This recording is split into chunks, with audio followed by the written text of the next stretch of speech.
Siliguri eastern bypass इलाके में hardware दुकान में चोरी की घटना से सनसनी।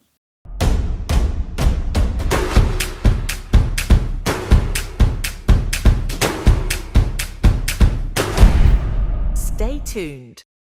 सिलीगुड़ी ईस्टर्न बाईपास संलग्न इलाके में चोरी की घटना से सनसनी फैल गई। बताया गया है कि शुक्रवार की रात ईस्टर्न बाईपास संलग्न उत्तर एकटियाशाल इलाके में एक हार्डवेयर दुकान के छत का टीन काटकर चोर दुकान में घुसा और चोरी की घटना को अंजाम दिया।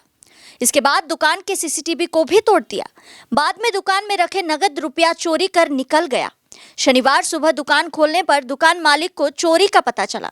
इसके बाद पुलिस को सूचना दी गई। सूचना पर भक्तिनगर थाने की पुलिस मौके पर पहुंची और पूरे मामले की जांच शुरू किया। मालूम हो कि इस दुकान में पहले भी 2 बार चोरी हो चुकी है। बार बार हो रही चोरी से पुलिस की भूमिका पर सवाल उठ रहे हैं। এখন পর্যন্ত অ্যাসেস করতে পারিনি কি হয়েছে। দেখছি সকালে এসে দোকান চাল কাটা আছে, টিনের চাল। এখন অ্যাসেস করছি, পুলিশ এসেছে, দেখে গেল, আমরা অ্যাসেস করে থানায় ডায়েরি দেব। আগে 2 বার হয়েছে, 1 বছর আগে সেম ডেটে হয়েছিল, আবার 1 বছর পরে। দেখতেই পাচ্ছেন যা আছে, এখানে টাকা পয়সা কিছু ছিল, এখন অ্যাসেস করিনি। খুচরো পয়সা ছিল, মোবাইল টোবাইল ছিল, কি কি গেছে এখনো অ্যাসেস করে উঠতে পারিনি। সকালবেলা দোকান খুলে দেখছি পুলিশ এসেছে, উপরে দেখতে পাচ্ছেন টিন কেটে ভিতরে। আমরা তো এসে দোকান খুলে যেটা দেখতে পেলাম কি এখানে টিন কেটে চোর ঢুকেছে, যেটা আগেও আরো 2 বার হয়েছিল আমাদের। ঠিক 1 বছর আগে 2024 ফেব্রুয়ারিতেও সেম ঘটনা হয়েছিল। আবার তারও 1 বছর আগে এক জায়গায় কেটে।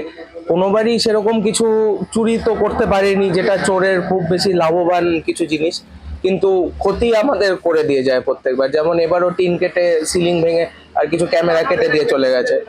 ঠিক তার আগের বারও ক্যামেরার মেশিন নিয়ে চলে গেল, তো সেটা বিক্রি করে তারা হয়তো কিছুই পাবে না, 2-3 হাজার টাকা, কিন্তু আমার ঠিক করতে অনেক টাকা লেগে গেল। তো প্রত্যেকবারই এরকমই সেম ফরম্যাটে চুরি হয়েই যাচ্ছে।